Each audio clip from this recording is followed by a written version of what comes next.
এটা হচ্ছে চেন। এরপর রয়েছে যে ক্র্যাঙ্কটা লাগাবো আজকে তার সাইকেলে, সেটা এর ক্র্যাঙ্কটা দেখো একদমই খুলতেছে না, এতটা বাড়ি দেওয়া হচ্ছে তবুও খুলছে না। এই ধরনের জায়গায় অবশ্যই কিছুটা পরিমাণ হলেও গ্রিজ দিতে হবে, না হলে ওয়াটার ড্যামেজ কিংবা মরিচে পড়ে যাওয়ার সম্ভাবনা বেশি থাকে। এখন ক্র্যাঙ্কটা এর ভেতর ঢুকিয়ে তারপর ভালোভাবে টাইট দিয়ে নেব নতুন টুলটা দিয়ে। আসসালামু আলাইকুম গাইস, সবাই কেমন আছেন? আশা করি সবাই অনেকটাই ভালো আছেন। তো ভিডিও ইন্ট্রো দেখে বুঝতে পেরেছেন আজকের ভিডিওটা কি নিয়ে হতে চলেছে। দিন ধরে আলম বাদশাকে আমি বলে আসছিলাম তোমার সাইকেলে এবার তুমি একটা সিঙ্গেল স্পিড ক্র্যাঙ্ক লাগাও আমার মতো, তাহলে অনেকটাই ভালো স্টান্ট পারফরমেন্স এবং কি অফরোডে অনেকটা ব্যালেন্স ভালো আসবে। এরপর সেও বলে ঠিক আছে লাগাবো, দেন আমি তাকে রিকমেন্ড করি। তো এই যে সামনে ক্র্যাঙ্কটা দেখতে পাচ্ছেন, এখানে 1 2 3টা গিয়ার আছে, মানে সামনে 3টা গিয়ার পিছনে 8টা থাকে না। তো এই যে গিয়ারটা থাকে এটা মানে সম্পূর্ণ বাদ যাবে, নতুন একটা সিস্টেম আসবে। এটা তো মানে লোকাল কোয়ালিটি।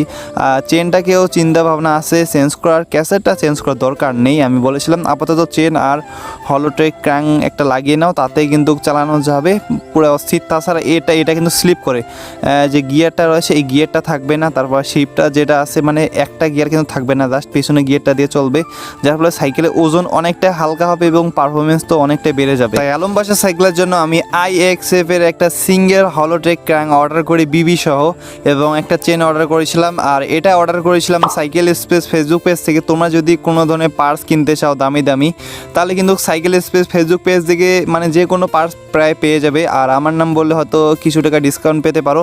এই হোয়াটসঅ্যাপ নাম্বার আছে, তাদের হোয়াটসঅ্যাপ নাম্বারও তোমরা কিন্তু চাইলে যোগাযোগ করতে পারো। আমি শুনেছি তোমরা অনেকে আসো সাইকেলের পার্স কিনো না, অযথা মেসেজ দাও, ফোন দাও, শুধু শুধু জিজ্ঞেস করো। যাই হোক গাইস, আনবক্সিং তো করে ফেলেছি। এর ভেতরে কিন্তু এবার চেঞ্জিংটা আমি আলাদা নিয়েছি। আলম বাদশাকে বলেছিলাম চেঞ্জিংটা একটু বড় নিতে, কারণ আমারটা আমি বড় লাগিয়েছি, একটু ভালো হয়, সুবিধা আছে। তো প্রথমে গাইস এটা হচ্ছে একটা শিমানো কপি চেন, অরিজিনাল না, এটা 250 টাকার মধ্যে পাওয়া যায়। এরপর গাইস IXF এর সিঙ্গেল হলোট্রেক ক্র্যাঙ্ক, এটার দাম আমি মনে নেই, কিন্তু আমার কাছে কত টাকায় নিয়েছে মনে নেই, অনেক দিন আগে কেনা তো মনে নেই, তোমরা নিতে পারো। বাট 3000 থেকে 3100 টাকার মধ্যে পাওয়া যায়। আর এই যে বিবিটা আছে, এই বিবিটা কিন্তু অনেকটা ভালো। হ্যাঁ, এটা একটা ভালো লাগছে, এই বিবিটা কিন্তু ফুললি অ্যালুমিনিয়াম, এখানে কিন্তু প্লাস্টিক না, যার ফলে সহজে নষ্ট হবে না। এর কোয়ালিটি কিন্তু অনেকটাই ভালো। এই হলোটেকের সাথে তোমরা অনেকগুলো নাট পেয়ে যাবে, যেগুলো দরকারি প্রয়োজন আছে সব নাট সাথে পেয়ে যাবে, যার ফলে কোনো আলাদাভাবে নাট কেনার কোনো দরকার নেই। তো গাইস এখন আমি এগুলোকে লাগাবো। তো লাগানোর জন্য কিছু টুল দরকার হবে। এটা তো প্রথমে দেখতে পাচ্ছ আমার হাতে, এটা হচ্ছে হলোটেক বিবি টুল, মানে বিবিটা লাগানোর জন্য অবশ্যই লাগবে, এটা ছাড়া কখনো সম্ভব না। আর এই যে কালকে যে নতুন টুলটা নিয়েছি এটা আমি নিয়েছি, কারণ এখান থেকে সব কিছু করা সম্ভব। ঠিক কথা না বলে গাইস, এখন আলম বাদশা সাইকেলে সব কিছু লাগানোর পালা। তো লাগানোর আগে পুরাতন যত কিছু আছে সব কিছু খুলে নেব। তো প্রথমে প্যাডেল থেকে শুরু করতেছি। তো প্রথমে ডান দিকের প্যাডেলটা খোলা শেষ, এখন বাম দিকের প্যাডেল খুলবো। আর প্যাডেল খোলার জন্য যে ডালটা দেখতে পাচ্ছ, এই ডালটা 250 টাকা দিয়ে কিনে এনেছিলাম, খুবই হাই কোয়ালিটির একটা ডাল, ব্র্যান্ডটার নাম মনে নেই। দেন গাইস এখন বিবি থেকে ক্র্যাঙ্কটা যেটা রয়েছে, এখন এটা তো বাদ যাবে তাই না, এটাকে খুলে নিয়েছি। আর নতুন টুলটা দিয়ে খুলতেছি। ভাই এই টুলটা কেনার পর থেকে কতটাতে সুবিধা হয়েছে সেটা বলার বাইরে। যে কোনো এলএন কি নাট বা স্টার নাট ভাই খুব সহজে খোলা যাচ্ছে।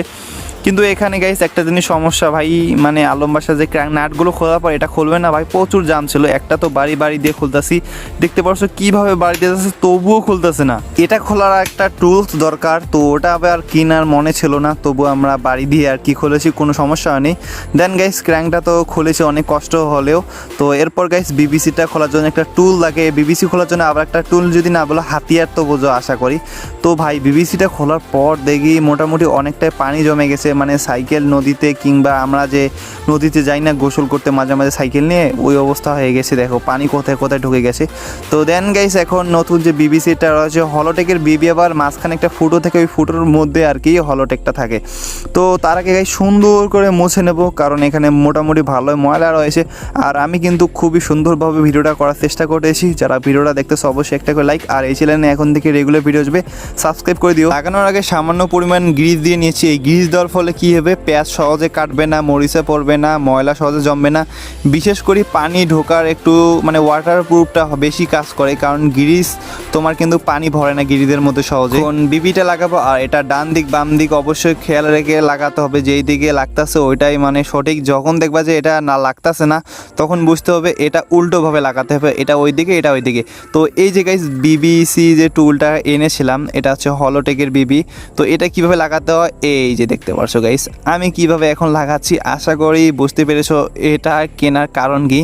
ভাই আমি আগে ভাবতাম যে গিয়ার সাইকেল যে যত বড় টুলসগুলো আছে এগুলো হয়তো বেশি একটা লাগে না, এখন দেখলাম ভাই প্রত্যেকটা জিনিসের জন্য একটা নাট খোলার জন্য আর একটা টুল দরকার, মানে কি আর বলি। ডান দিকেটা লাগানো শেষ, এখন বাম দিকেটা সেম একইভাবে লাগাচ্ছি, লাগানোর পর আবার টুল দিয়ে টাইট দেবো।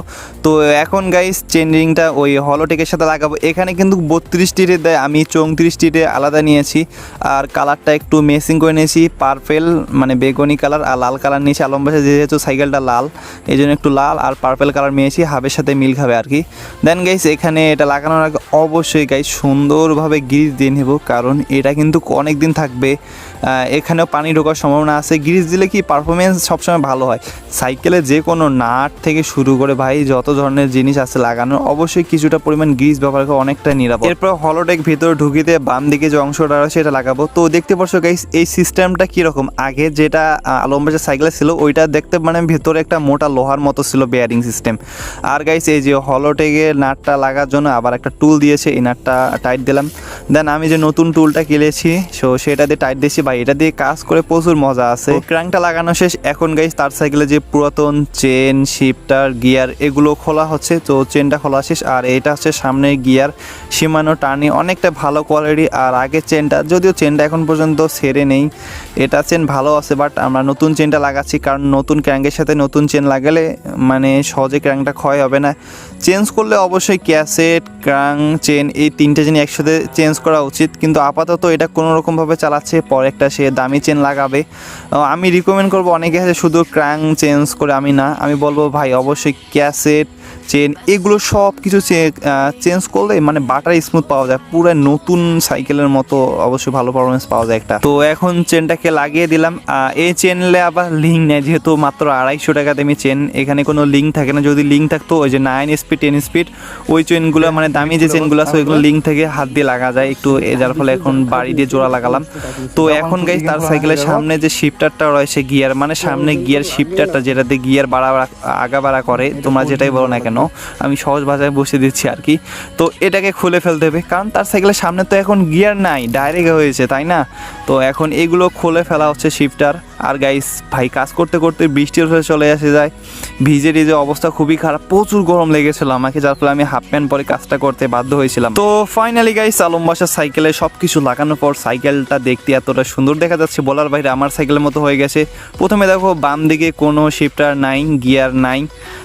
সামনে দেখো ভাই সামনেটা একদম ফাঁকা লাগতেছে, দেখতে কিন্তু অনেকটা সুন্দর দেখা যাচ্ছে গাইস, তোমরা যাই বলো না কেন কালারটা অনেকটাই মানিয়েছে। এই যে এর মাঝখানে যে একটা ফুটো থাকে হোল্ড, ইংলিশ ভাষায় হোল্ড বাংলা ভাষায় ফুটো, তো এই জন্য নাম হচ্ছে হলোটেক ক্র্যাঙ্ক। তো আশা করি বুঝতে পেরেছো, যার ফলে ওজন অনেকটা হালকা, পারফরমেন্স অনেকটা ভালো। তো এই তো ছিল আজকের ভিডিওটা, সবাই ভালো থাকবেন।